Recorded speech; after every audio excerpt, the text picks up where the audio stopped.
এই নতুন বছরটা আমরা যেন বেশি বেশি আল্লাহর শুকরিয়া দিয়ে নতুন বছরটাকে সমৃদ্ধ করতে পারি, বেশি বেশি যেন আল্লাহর ইবাদত করতে পারি। নতুন বছরে আমরা শপথ নেই, আমরা যেন অন্তরে হিংসা লালন না করি, বিদ্বেষ লালন না করি, আমরা নিজেরা যেন কাদা ছোড়াছুরি না করি, আমরা যেন মিলেমিশে একসাথে একাকার হয়ে যাই। আল্লাহ তুমি কবুল করো, আমরা পড়ি আমিন। 60টা জিনিস মানুষ মরে যাওয়ার পরে তার কবরে পৌঁছতে থাকে। ইন্না মিম্মা ইয়ালহাকুল মুমিন মিন হাসানাতিহি বা'দা মাউতিহি, মানুষ মরে যাওয়ার পরেও যে 60টা জিনিস তার কবরে পৌঁছায় তার মধ্যে একটা হচ্ছে মসজিদান বানাহু, সে যে মসজিদ বানিয়ে গিয়েছে ওই মসজিদের সওয়াব। সুবহানাল্লাহ পড়েন। আপনি টাকা দিয়ে মসজিদ বানিয়ে দিলেন, ওই মসজিদে মুসল্লিরা নামাজ পড়ে, রোজাদাররা এসে ওখানে ইফতার খায়, তাহাজ্জুদ আদায়কারীরা তাহাজ্জুদ পড়ে, তাদের সওয়াবের কমতি হবে না, কিন্তু তাদের সওয়াবের একটা পার্সেন্টেজ সওয়াব যে ব্যক্তি মসজিদ বানালো তার আমল নামে আল্লাহ ঢুকিয়ে দেয়। সুবহানাল্লাহ বলতে পারলেন না? হে নামাজি আমার ঘরে নামাজ পড়ো আজ, দিল মে তোমার চরণ তলে হৃদয় যায় নামাজ।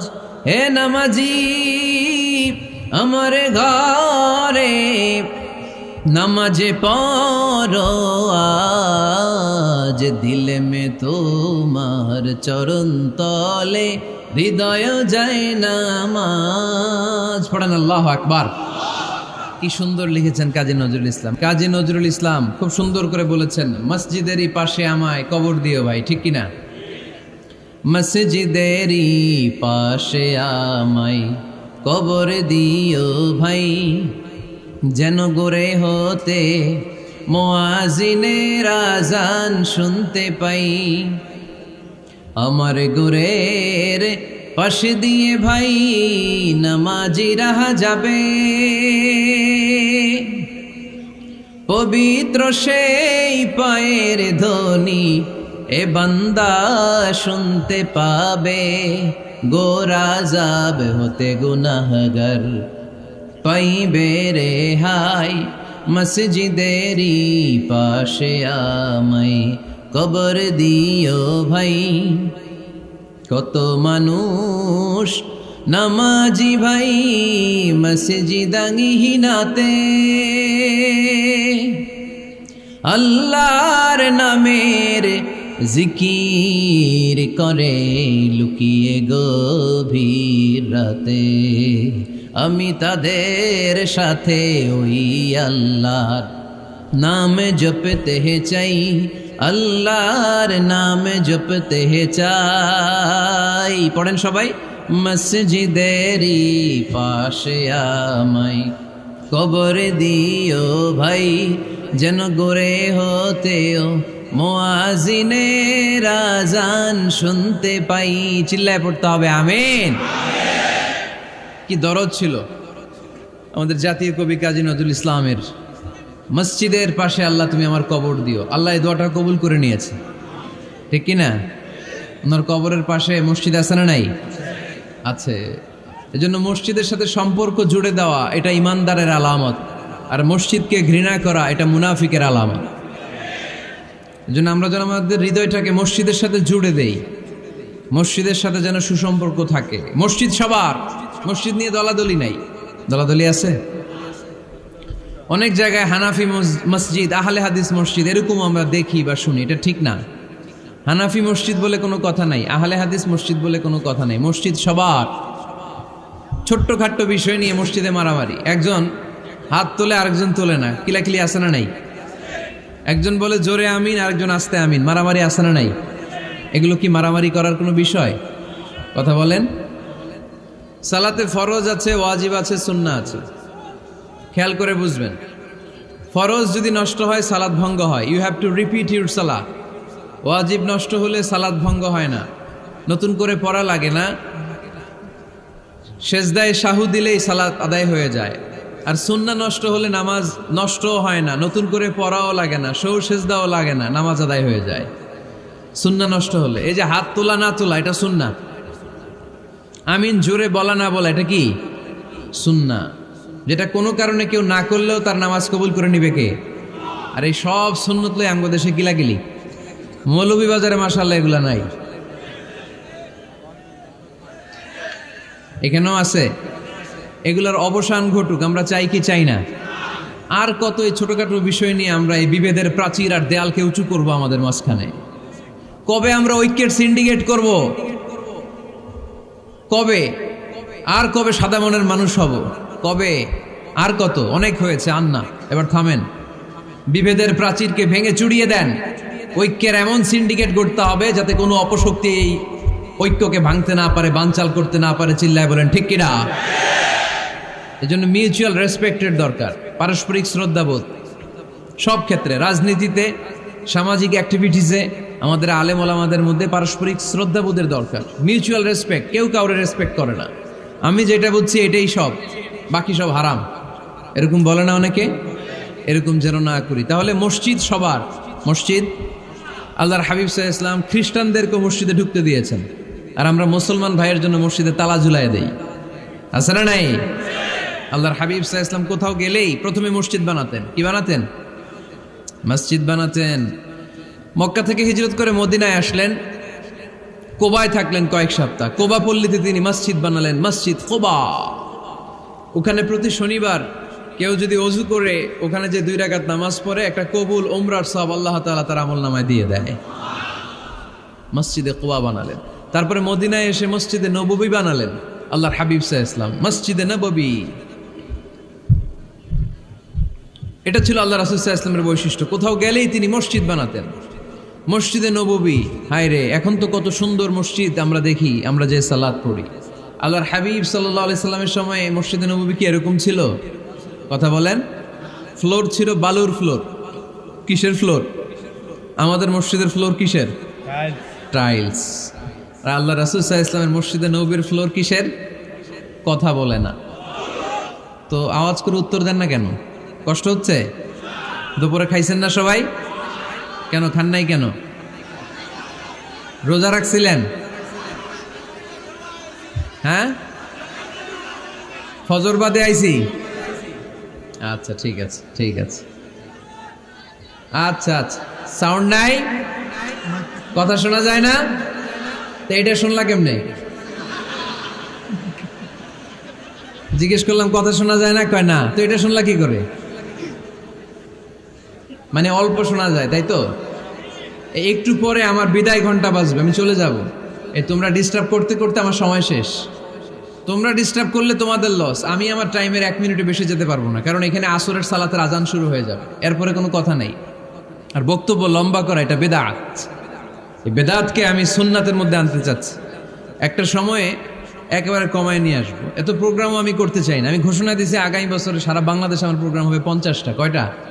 50টা। এরপরের বছর 30টা, এরপরের বছর 20টা। বিভাগীয় প্রোগ্রাম করলেই চলবে আমার। এক এক বিভাগে যে 2 দিন 3 দিন খালাস। এত দরকার নেই, এত লম্বা চূড়ার বক্তব্যের দরকার নেই। আধা ঘন্টা চুপ করে শুনেন, কয়েকটা মেসেজ ড্রপ করি, take it with you to your home, then practice and apply in the society.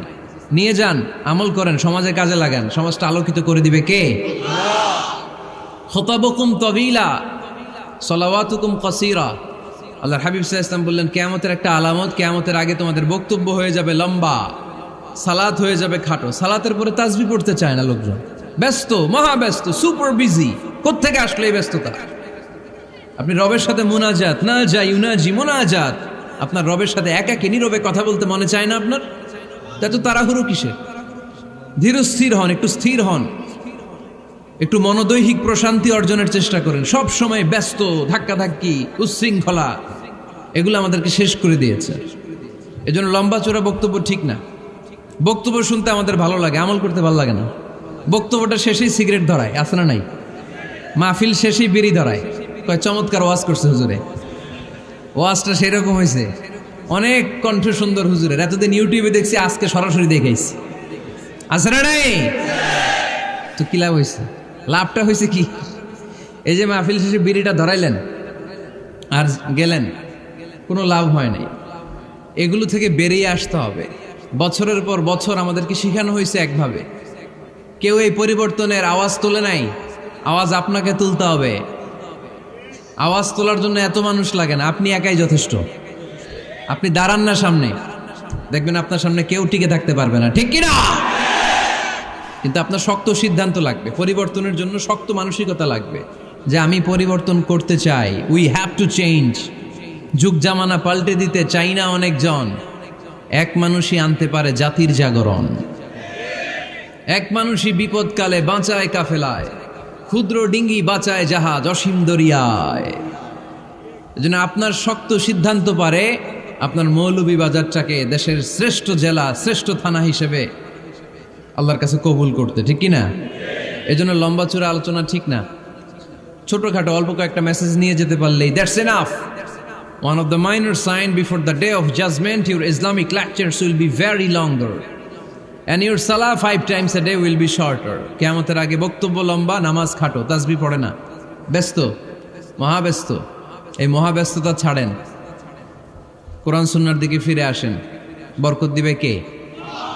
বিশ্বনবীর মসজিদে নববীর ফ্লোর বালুর ফ্লোর ছিল, আমাদের ফ্লোর টাইলস। আল্লাহর হাবিব সাল্লাল্লাহু আলাইহি ওয়াসাল্লামের মসজিদে বালি নিচে, এই বালিতে নামাজ পড়তেন। বৃষ্টি হলে কাদামাটি হয়ে যেত, কাদামাটিতেই সেজদা করতেন। সেজদা করলে কাদার মাটি আল্লাহর হাবিব সাল্লাল্লাহু আলাইহি ওয়াসাল্লামের নাকে আর কপালে লেগে যেত। তিনি সালাম ফিরিয়ে সাহাবাদের দিকে মুখ ফিরিয়ে বসলে দেখতেন প্রতিটা সাহাবীর নাকে আর কপালে কাদার মাটি মিশে আছে।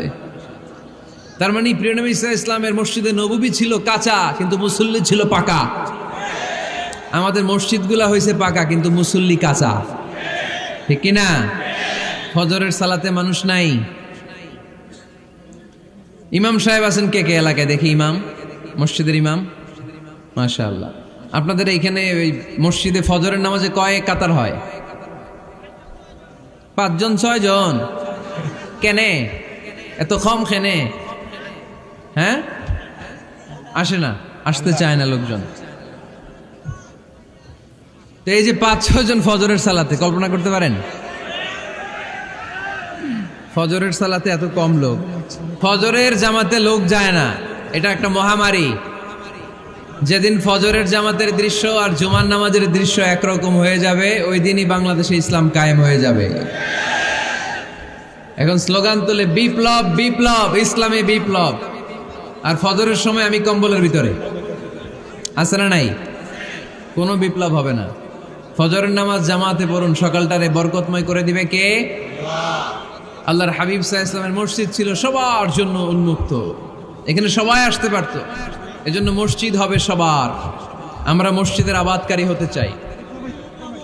এজন্য রাব্বুল আলামিন বলেন, ইন্নামা ইয়া'মুরু মাসাজিদাল্লাহি মান আমানা বিল্লাহি ওয়াল ইয়াউমিল আখির ওয়া আকামাস সালাতা ওয়া আতাজ যাকাতা ওয়া লাম ইয়াখশা ইল্লাল্লাহ ফাআসা উলাইকা আন ইয়াকুনু মিনাল মুহতাদিন। সুবহানাল্লাহ পড়েন।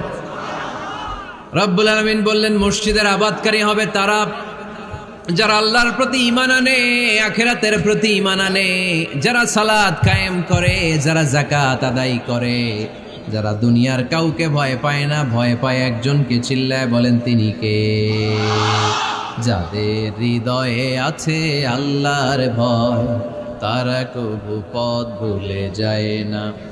আল্লাহর প্রেম ছাড়া এই দুনিয়া কারো কাছে কোনো কিছু চায় না, ঠিক কিনা? তাহলে যারা মসজিদের আবাদকারী, এরা ভয় পায় একজনকে। চিল্লায় বলেন তিনি কে? মসজিদের আবাদকারীদের প্রথম গুণ, তারা আল্লাহয় বিশ্বাস করে, তারা আখিরাতে বিশ্বাস করে, তারা সালাত কায়েম করে, তারা যাকাত আদায় করে, তারা আল্লাহ ছাড়া পৃথিবীর কাউরে ভয় পায় না। আল্লাহ বলেন, ফাআসা উলাইকা আন ইয়াকুনু মিনাল মুহতাদিন। আশা করা যায় তারাই হলো হেদায়েতের রাস্তার উপরে আছে, ঠিক কিনা? তারাই মসজিদের আবাদকারী, যারা মসজিদে যায়, সালাত আদায় করে। এখন মসজিদের আবাদকারী আপনি হতে চান, আপনি মসজিদে যান না, আপনি আবাদকারী হতে পারবেন? মসজিদের অনেক সভাপতি আছে, মসজিদে যায় না, আছে না নাই? মৌলভীবাজারে এই সমস্যা বোধহয় নাই। মসজিদের সেক্রেটারি মসজিদে যায় না, আছে না নাই? তাহলে হইল, এটা হইল, এটা মেনে নেওয়া যায়? এজন্য সভাপতি সাহেবরা, আপনি কষ্ট করে মসজিদ বানিয়েছেন, মসজিদে যাবেন। সভাপতি সাহেব, আপনি মসজিদে যাবেন। সেক্রেটারি সাহেব আপনি মসজিদে যাবেন, তাহলে আপনি সঠিক মসজিদের আবাদকারী হবেন, ঠিক কিনা? আমরা মসজিদের আবাদকারী হতে চাই ইনশাআল্লাহ। পড়েন উমরানুল মাসাজিদ। মসজিদের আবাদ কি করে করতে হয়? মসজিদ আবাদ করার এক নাম্বার মাধ্যম হচ্ছে মসজিদ নির্মাণ করা। কি করা? নির্মাণ করা। খেয়াল করবেন, আল্লাহর হাবিব সাল্লাল্লাহু আলাইহি ওয়াসাল্লাম বলেছেন, মান বানা মসজিদান মিন মালিহি ফিদ দুনিয়া বানাল্লাহু লাহু বাইতান ফিল জান্নাহ। যে ব্যক্তি নিজের পকেটের টাকা খরচ করে দুনিয়াতে মসজিদ বানায়, আল্লাহ তাআলা তার জন্য জান্নাতে ঘর বানায়। 60টা জিনিস মানুষ মরে যাওয়ার পরে তার কবরে পৌঁছতে থাকে। ইন্না মিম্মা ইয়ালহাকুল মুমিন মিন হাসানাতিহি বা'দা মাউতিহি। মানুষ মরে যাওয়ার পরেও যে 60টা জিনিস তার কবরে পৌঁছায়, তার মধ্যে একটা হচ্ছে মসজিদান বানাহু। সে যে মসজিদ বানিয়ে গিয়েছে, ওই মসজিদের সওয়াব। সুবহানাল্লাহ পড়েন। আপনি টাকা দিয়ে মসজিদ বানিয়ে দিলেন, ওই মসজিদে মুসল্লিরা নামাজ পড়ে, রোজাদাররা এসে ওখানে ইফতার খায়, তাহাজ্জুদ আদায়কারীরা তাহাজ্জুদ পড়ে, তাদের সওয়াবের কমতি হবে না, কিন্তু তাদের সওয়াবের একটা পার্সেন্টেজ সওয়াব যে ব্যক্তি মসজিদ বানালো তার আমল নামে আল্লাহ ঢুকিয়ে দেয়। এজন্য বেশি বেশি মসজিদ বানাতে রাজি আছেন তো? তাহলে মসজিদ আবাদ করার প্রথম মাধ্যম হচ্ছে মসজিদ বানানো। 2 নাম্বার মাধ্যম হচ্ছে মসজিদে যে জামাতে সালাত আদায় করা। জামাতে সালাতুল জামাআ তাফদুলু সালাতাল ফাযযি বি27 দারাজা। ঘরে নামাজ পড়লে একা একা পড়লে যেই সওয়াব, জামাতে পড়লে 27 গুণ বেশি সওয়াব। সুবহানাল্লাহ বলতে পারলেন না? হে নামাজি আমার ঘরে নামাজ পড়ো আজ, দিলে মে তোমার চরণ তলে হৃদয় যায় নামাজ। হে নামাজি আমার ঘরে নামাজে পড়ো আজ, দিলে মে তোমার চরণ তলে হৃদয় যায় নামাজ। পড়েন আল্লাহু আকবার।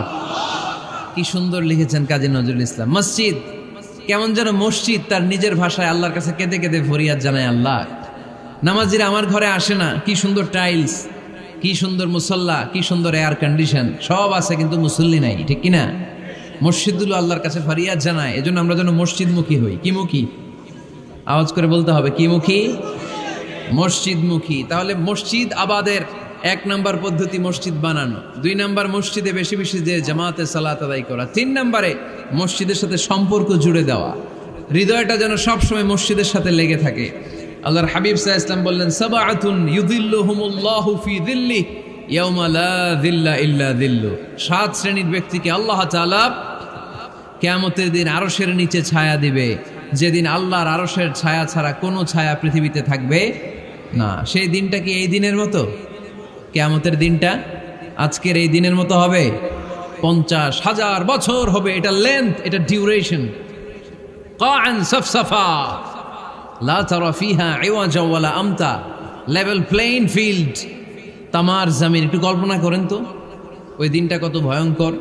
বাবা ছেলেরে চিনবে না ওই দিন, ছেলে বাবারে চিনবে না, স্ত্রী স্বামীকে চিনবে না, স্বামী স্ত্রীকে চিনবে না, পীর সাহেব মুরিদ চিনবে না, মুরিদ পীর সাহেবকে চিনবে না, নেতা কর্মীকে চিনবে না, কর্মী নেতাকে চিনবে না। হায় হায়, ইয়া নাফসি ইয়া নাফসি বলে কাঁদবে। সূর্যটা মাথার কাছে চলে আসবে, সূর্যের তাপে মাথার মগজগুলো গলে গলে নাকের ছিদ্র আর কানের ছিদ্র দিয়ে টপ টপ করে বেয়ে বেয়ে পড়বে। তৃষ্ণায় মানুষগুলো পাগল পাড়া, জিহ্বাটা বের হয়ে নাভি পর্যন্ত ঝুলতে থাকবে। সেদিন সবাই পাগলের মতো ছুটতে থাকবে, কোনো ছায়া নাই আল্লাহর আরশের ছায়া ছাড়া।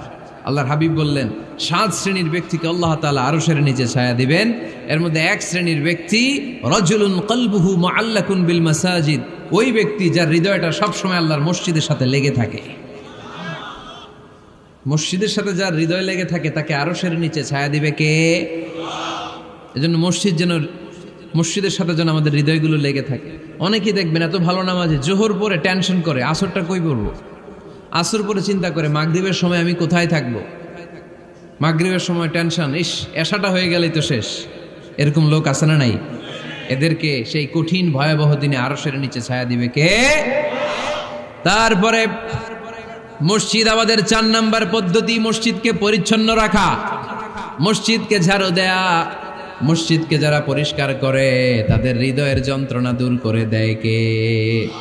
সাইয়েদনা ইব্রাহিম আলাইহিস সালাম এবং ইসমাঈল আলাইহিস সালামকে আল্লাহ তাআলা আদেশ করেছেন তাহহিরা বাইতিয়া লিত্তাইফিনা ওয়াল আকিফিনা ওয়ার রুকআই সুজুদ। হে ইব্রাহিম, ইসমাঈল, বাপ বেটা দুইজন মিলে মসজিদ ঝাড়ু দাও। কি ঝাড়ু দাও?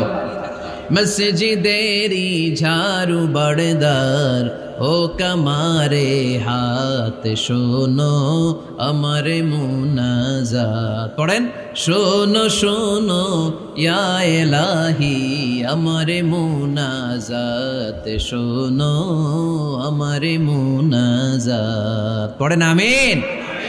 মসজিদ ঝাড়ু দেওয়া মসজিদ আবাদের অন্তর্ভুক্ত। আপনারা কেউ কোনোদিন মসজিদ ঝাড়ু দিয়েছেন নাকি? কে কে দিয়েছেন দেখি? সবাই? সবাই মসজিদের খাদেম? মাশাআল্লাহ। আমিও দিছি মসজিদ ঝাড়ু, অনেক দিছি। মাশাআল্লাহ, আল্লাহ তুমি কবুল করো। যাদের হৃদয়ে বড় জ্বালা, ফ্যামিলিতে সুখ নাই, শান্তি নাই, তারা হৃদয়ে প্রশান্তি আনতে চাইলে এতিমখানায় যাবেন, এতিমের মাথায় হাত বুলিয়ে দিবেন, এতিমের মুখে খাবার তুলে দিবেন। আপনার হৃদয়টারে নরম করে দিবে কে? আল্লাহর ঘর মসজিদে যাবেন, নিজ হাতে মসজিদটারে একটু পরিষ্কার করে দিবেন, আপনার জীবনটারে উজালা করে দিবে কে? তাহলে এগুলো করার মাধ্যমে আমরা মসজিদের আবাদ করতে চাই।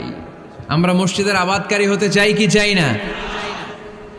আল্লাহর ঘর মসজিদ আবাদ করার মতো শ্রেষ্ঠ কাজ পৃথিবীতে হতে পারে না। এই মসজিদের কিছু আদব আছে, আল্লাহ রাসূল সাল্লাল্লাহু আলাইহি ওয়াসাল্লাম বলেছেন এই আদবগুলো মেনটেন করে যেন আল্লাহর ঘর মসজিদের সাথে আমরা ব্যবহার করি।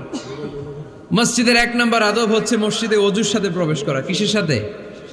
ওযু করে পরিচ্ছন্ন হয়ে মসজিদে প্রবেশ করা। এজন্য অপবিত্র অবস্থায় গোসল ফরজ, এরকম অবস্থায় মসজিদে ঢোকা যাবে? কথা বলেন, ঢোকা যায়? যেই নারীদের মাসিক চলতেছে, মেনস্ট্রুয়েশনাল পিরিয়ড চলতেছে, ওই নারীদের পক্ষে মসজিদে ঢোকা জায়েজ আছে? নাই। তাহলে এটা হলো 1 নম্বর আদব। মসজিদে ঢোকার সময় কি করে ঢুকবো? ওযু করে। আওয়াজ করে বলেন, কি করে ঢুকবো? ওযু করে। 2 নম্বর আদব হচ্ছে মসজিদে যাওয়ার সময় সবচেয়ে ভালো জামাটা পরে যাব, সবচেয়ে ভালো পাঞ্জাবিটা পরে যাব। জান তো আপনারা? না সবচেয়ে সিরাটা পরে যান? হ্যাঁ, অনেকের নামাজের জন্য একটা পুরান জামা আছে, সিরা পাড়া, এদিকে হাত উঠালে দিকতে দেখা যায়, আছে না নাই? সবচেয়ে সিরা পাড়াটা রাখে নামাজের জন্য, কপাল পোড়া। আর সুন্নাতে খাতনার অনুষ্ঠানে গেলে মাশাআল্লাহ লেহেঙ্গা গায়ে দেওয়া যায়, আছে না নাই? না, আপনি ইবাদতের জন্য সবচেয়ে সুন্দর জামাটা রাখবেন। এজন্য রাব্বুল আলামিন বলেন, ইয়া বানি আদম খুযু জিনাতাকুম ইনদা কুল্লি মসজিদ।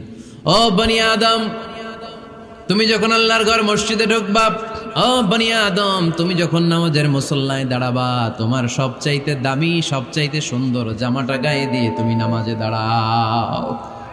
ঠিক কি না? তাহলে এখন মসজিদে যাওয়ার সময় কি গায়ে দিয়ে যাবেন বলেন? খিতা করবাইন? হ্যাঁ, মাশাআল্লাহ। হ্যাঁ, সবচেয়ে ভালো কাপড়টা আয়রন করে পারফিউম মেখে তারপরে আমরা যাব। রাজি আছেন তো? 3 নম্বর আদব হচ্ছে মসজিদে ঢোকার সময় বাম পা দিয়ে ঢুকতে হয়।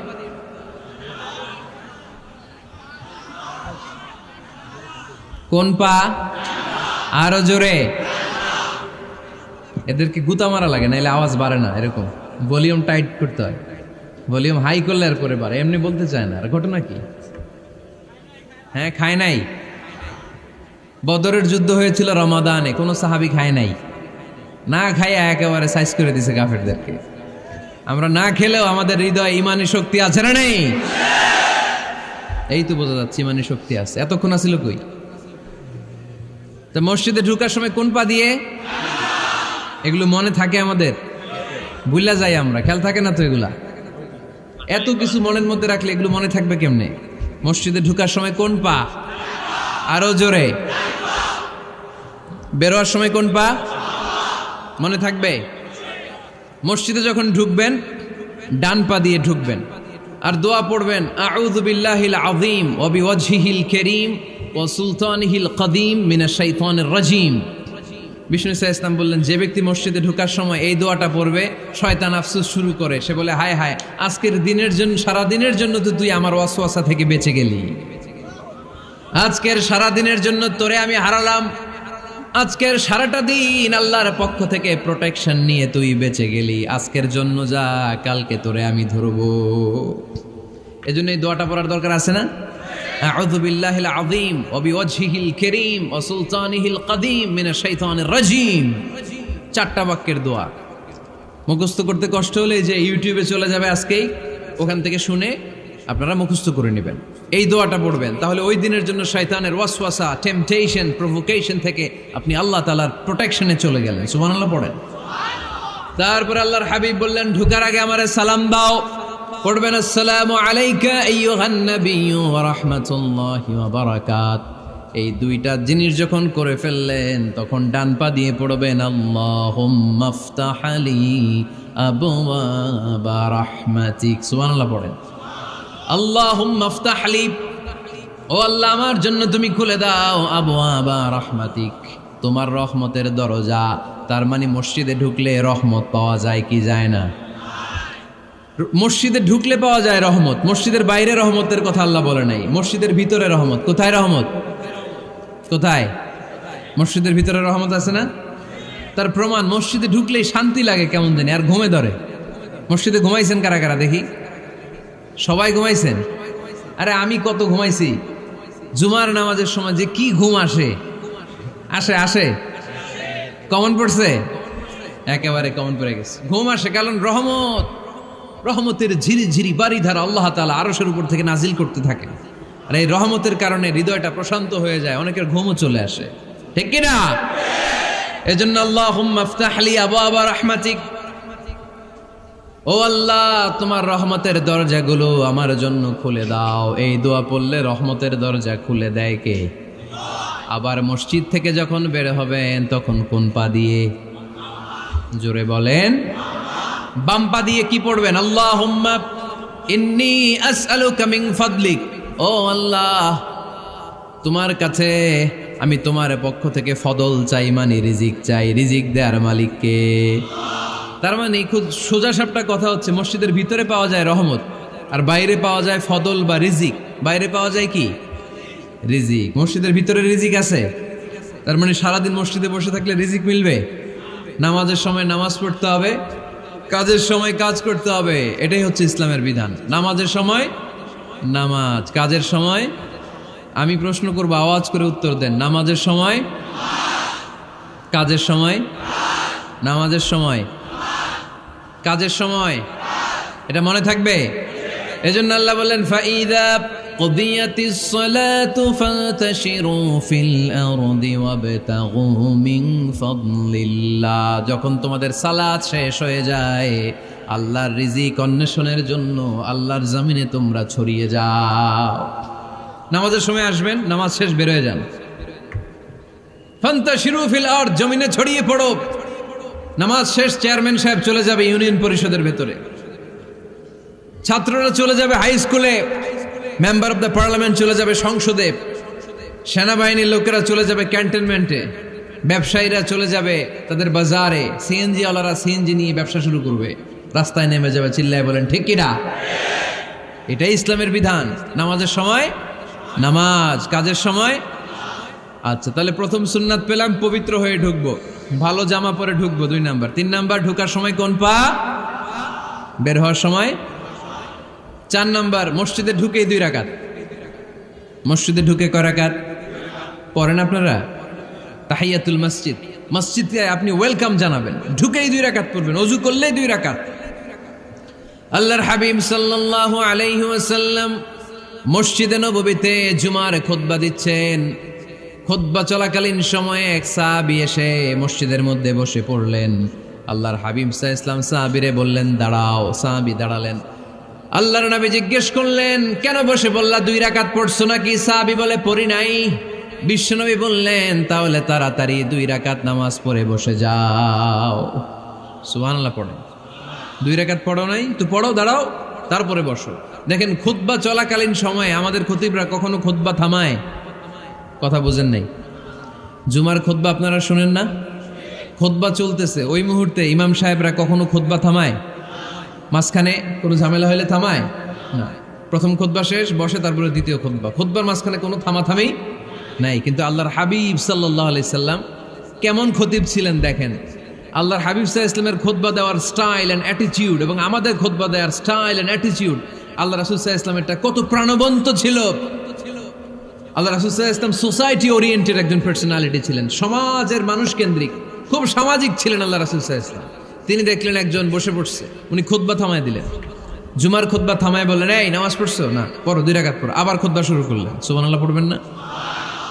একবার তিনি খুতবা দিচ্ছেন, দেখলেন আল্লাহ রাসূল সাল্লাল্লাহু আলাইহি ওয়াসাল্লামের 2 জন নাতি হাসান আর হুসাইন রাদিয়াল্লাহু তাআলা আনহুমা, ছোট্ট মানুষ, কাতারের ভিতরে ঢুকে কোন সাহাবী টুপি টান দেয়, কারো পাগড়ি ধরে টান দেয়, একজন এদিকে দৌড় দেয়, আরেকজন ওদিকে দৌড় দেয়, মসজিদে একটা ডিস্টার্ব হচ্ছে। আল্লাহর হাবিব সাল্লাল্লাহু আলাইহি ওয়াসাল্লাম খুতবা থামিয়ে দিলেন, মিম্বার থেকে নেমে আসলেন, 2 নাতিকে 2 হাতে ধরলেন, ধরে আস্তে করে জান্নাতের এই 2 সর্দারকে নিয়ে মিম্বারের উপরে দাঁড়ালেন, এই হাতে এই নাতি, ওই হাতে আরেক নাতি। এরপর দাঁড়িয়ে দাঁড়িয়ে তিনি বাকি খুতবা দিলেন, পড়েন সুবহানাল্লাহ। কত প্রাণবন্ত খুতবা! উনিও খুতবা দিতেন, আমরাও খুতবা দেই। আল্লাহর হাবিব সাল্লাল্লাহু আলাইহি ওয়াসাল্লাম খুতবা দিচ্ছেন, এক সাহাবী এসে বলল, ইয়া রাসূলুল্লাহ, মদিনায় দুর্ভিক্ষ, বৃষ্টি নাই, আপনি বৃষ্টির দোয়া করেন। রাসূল সাল্লাল্লাহু আলাইহি ওয়াসাল্লাম খুতবা থামায় দিলেন, থামায় দিয়ে দোয়া শুরু করলেন, আল্লাহুম্মা আসকিনা গাইসান মুগীসান মারিআন মুরিআন নাফিআন গায়রা দার আজিলান গায়রা আজল। আল্লাহ, উপকারে বৃষ্টি দেন, যে বৃষ্টিতে আমাদের ফসল জন্মাবে, সবুজ ঘাস লতা পাতা জন্মাবে, আমাদের গবাদি পশুর রিজিক বাড়বে, এরকম উপকারী বৃষ্টি আমাদেরকে দিয়ে মদিনাটারে ধন্য করে দেন। বৃষ্টি শুরু হলো, জুমাবার বৃষ্টি, শনি রবি সোম মঙ্গল বুধ বৃহস্পতি শুক্র, টানা 7 দিন বৃষ্টি। এবার বৃষ্টির চোটে মদিনায় বন্যা হয়ে গেছে। এতদিনে দুর্ভিক্ষ, এতদিনে কি, এখন বৃষ্টির বরকতের দোয়া করছে, বৃষ্টিতে এবার বন্যা।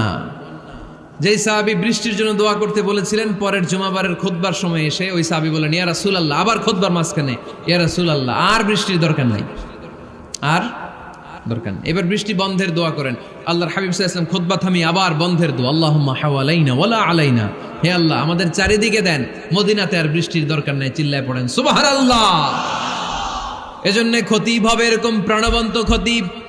সমাজে কি চলে, কি ক্রাইসিস, কি সংকট, ইয়াংরা কোন সমস্যায় ভোগে, আমাদের রাজনৈতিক অঙ্গনে কি সমস্যা, আমাদের অর্থনৈতিক অঙ্গনে কি সমস্যা, আমাদের সামাজিক অঙ্গনে কি সমস্যা, আমাদের পরিবারগুলোর ভেতরে কি ঝামেলা, প্রত্যেকটা কথা মসজিদের মিম্বার থেকে আসার দরকার আছে না নাই?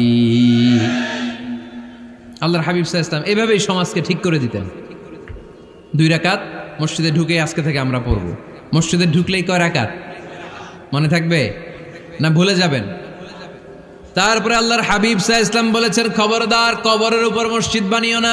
কবরস্থান একদিকে, মসজিদ আর একদিকে, কিন্তু বাংলাদেশে মসজিদের সাথে কবর মিলানো আছে না নাই? ছোট্ট একটা মসজিদ, কিন্তু এত বড় বাবার কবর আছে না নাই? এগুলো করবেন না আপনি। আগে হবে মসজিদ, পরে কবরস্থান। যেমন মসজিদে নববী হয়েছে আগে, তারপরে বিশ্বনবীর কবর এখানে আছে না নাই? মসজিদে নববী প্রতিষ্ঠিত হয়েছে আগে, পরে বাকি কবরস্থান আছে না নাই? কিন্তু কোন আল্লাহর ওলির কবরস্থানের উপরে যদি মসজিদ বানান, তার উপর লানাত দিয়েছে কে? লাআনা রাসূলুল্লাহ আলাল ইয়াহুদ ওয়ান নাসারা ইত্তাখাযু কুবুর আমবিয়াইহিম মাসাজিদা। আল্লাহর রাসূলের লানত ইহুদি নাসারাদের উপর, কারণ ইহুদি আর নাসারাদের একটা খাসলাত, একটা বৈশিষ্ট্য ছিল, তারা তাদের নবীদের কবরের উপরে মসজিদ বানায় ফেলতো। এটা করা যাবে? এজন্য এলাকায় এলাকায় এই ঝামেলা, কবর আর মসজিদ হবে আলাদা। আবার মসজিদের কেবলার দিকে যেন কবরস্থান না হয়, তাহলে শিরক হওয়ার সম্ভাবনা আছে না নাই? খুব সাবধান, আল্লাহ সব মাফ করে কিন্তু শিরক মাফ করে না, ঠিক কি না? শিরক হচ্ছে মহাপাপ, সব পাপের বাপ। এজন্য আমরা সব করলেও শিরকের গুনাহ মুসলমান কখনো করতে পারে। এরপর আল্লাহর হাবিব বললেন, মসজিদকে পরিষ্কার পরিচ্ছন্ন রাখো, এটাও মসজিদের আদাব। মসজিদে আতর লাগিয়ে দেন, বাখুর জ্বালিয়ে দেন। আপনাদের এই এলাকার মধ্যে তো বাখুরের অভাব নাই, আগরের অভাব নাই, ঠিক কিনা?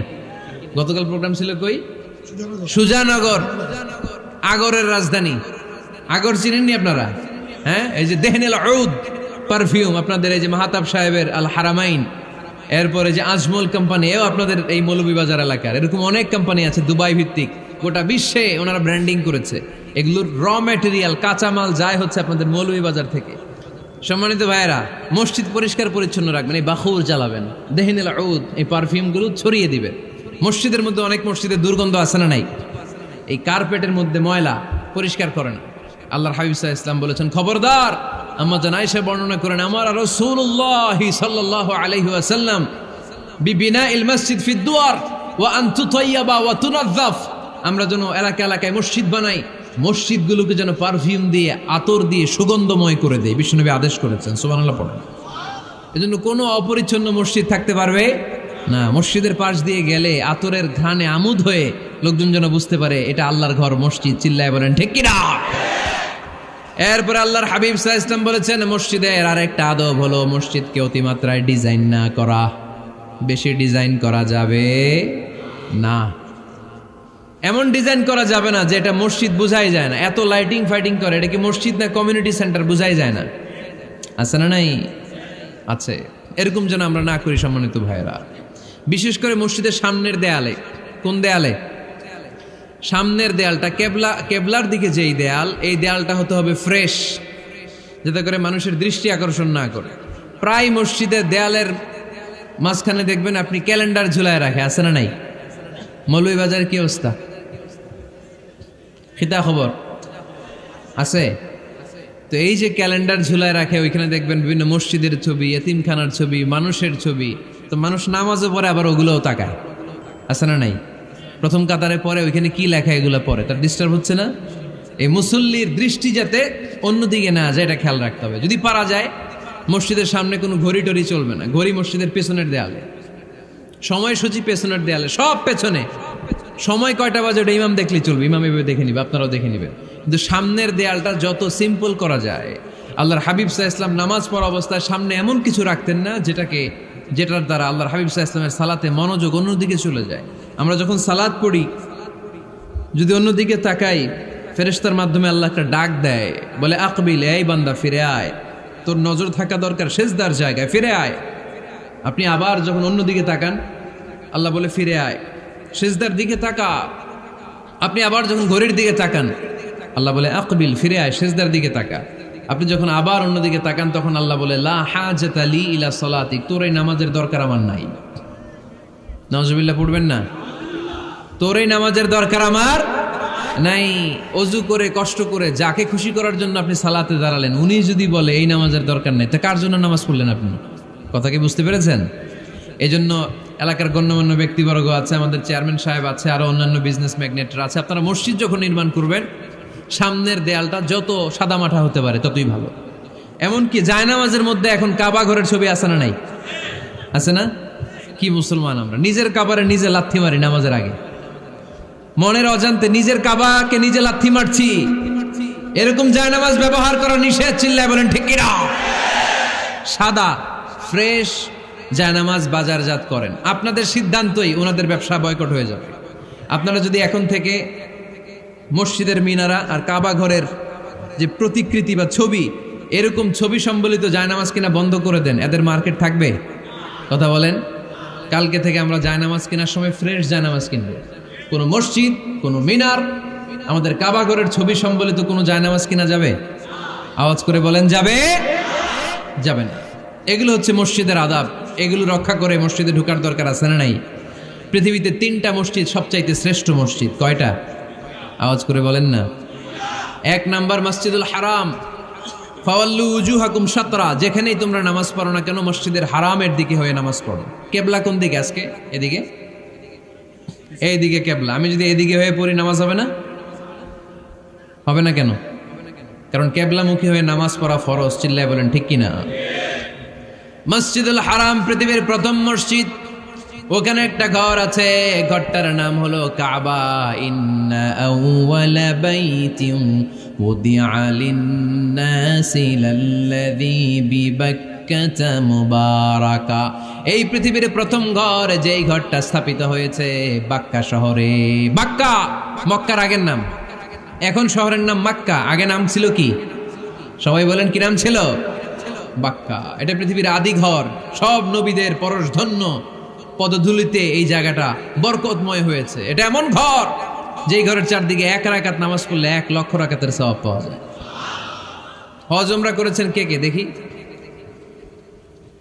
হজ উমরা করেছেন আপনারা না? মাশাআল্লাহ। আমরা যারা করতে পারি নাই, আল্লাহ তাদেরকেও তৌফিক দাও।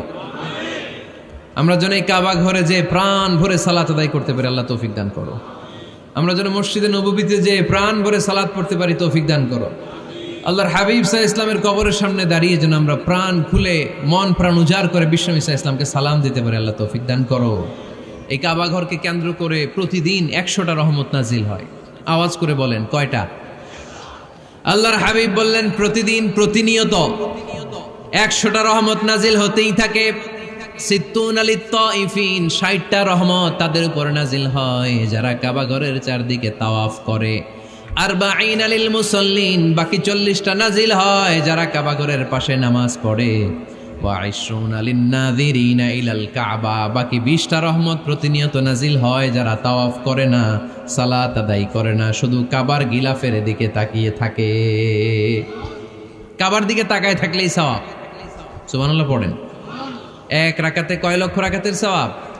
এজন্য আল্লাহর হাবিব সাল্লাল্লাহু আলাইহি ওয়াসাল্লাম বলেছেন লা তুশাদ্দুর রিহাল ইল্লা ইলা সালাসাতি মাসাজিদা, স্পেশাল ভার্চু এন্ড রিওয়ার্ড, বিশেষ সওয়াবের নিয়তে পৃথিবীর এই 3টা জায়গা ছাড়া কোথাও নিয়ত করে ভ্রমণ করা জায়েজ নাই। এক হচ্ছে মসজিদুল হারাম, 2 হচ্ছে মসজিদ নববী, 3 হচ্ছে মসজিদুল আকসা। এই 3টা মসজিদ ছাড়া পৃথিবীর কোনো মসজিদে নিয়ত করে সফর করা যাবে না। বিশেষ নিয়তে সফর করা যাবে না যে আমি যদি এই মৌলভীবাজারের জামে মসজিদে যাই বেশি সওয়াব পাওয়া যাবে, এই নিয়তে সফর করা যাবে না। বেশি সওয়াব শুধু এই 3 মসজিদে। মসজিদুল হারামে 1 রাকাতে কত রাকাতের সওয়াব? কথা কয় না, বুঝে নাই বোধহয়। কয় লক্ষ? আর মসজিদে নববীতে 1 রাকাতে 1000 রাকাতের সওয়াব। আরেক বর্ণনায় আছে 50,000, বর্ণনাটা দুর্বল। সহিহ বর্ণনায় এসেছে 1 রাকাতে 1000 রাকাতের সওয়াব। মসজিদুল আকসায় সালাত পড়লে 1 রাকাতে, এক বর্ণনায় এসেছে 250 রাকাতের সওয়াব, আরেক বর্ণনায় এসেছে 500 রাকাতের সওয়াব। এই 3টা মসজিদ ছাড়া যে নামাজ পড়লে বেশি সওয়াব হবে, এই নিয়তে সফর করা যাবে? চিল্লায় বলেন যাবে। তবে মসজিদটা দর্শন করার জন্য যেতে পারবেন। মসজিদটা দেখতে কেমন, এটার ক্যালিওগ্রাফিক্যাল ডিজাইন কেমন, এটার আর্কিটেকচারাল ডিজাইন কেমন, এটার দৃষ্টিনন্দন সৌন্দর্য কেমন, মসজিদটা দেখতে কেমন, দেখতে যেতে পারবেন। কিন্তু বিশেষ সওয়াব রিওয়ার্ড এই 3টা মসজিদ ছাড়া অন্য কোনো মসজিদের জন্য হবে না। এই মসজিদ হচ্ছে আমাদের সামাজিক ঐক্যের কেন্দ্রবিন্দু, এটা হচ্ছে আমাদের কমিউনিটি সেন্টার। আমরা শুধু নামাজের জন্য মসজিদকে ইউজ করি, এছাড়া আরো অনেক ইউসেজ আছে মসজিদের। খেয়াল রাখবেন, আমাদের মুসলমানদের মসজিদ হিন্দুদের মন্দিরের মতো নয়। কোথায় আজান হইছে? শেষ করে দিব না? সুবহানাকাল্লাহুম্মা ওয়া বিহামদিকা আশহাদু আল্লা ইলাহা ইল্লা আনতা আস্তাগফিরুকা ওয়া আতুবু ইলাইক।